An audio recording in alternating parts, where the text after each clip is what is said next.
કુદરતની વક્રતા કેવી હોય છે તેનો જીવતો જાગતો કિસ્સો પાડીના અરનાલા ગામે જોવા મળ્યો છે। વર્ષોથી નિસ્વાર્થ ભાવે સરીસૃપનું રેસ્ક્યુ કરી સેંકડો જીવો બચાવનાર પર્યાવરણ પ્રેમી નીરવ ધીરુભાઈ પટેલનું મહાશિવરાત્રિના પવિત્ર પર્વે જ સર્પદંશથી કરુણ અવસાન થયું છે।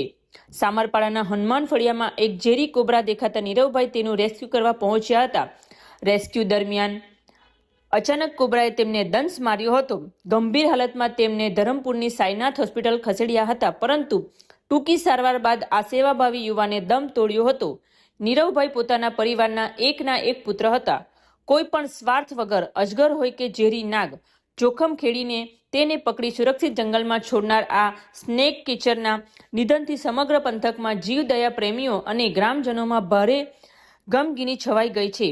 શિવરાત્રી એ જ નાગ દેવતાના હાથે થયેલા આ કરુણ અંત સૌની આંખો ભીની કરી દીધી છે।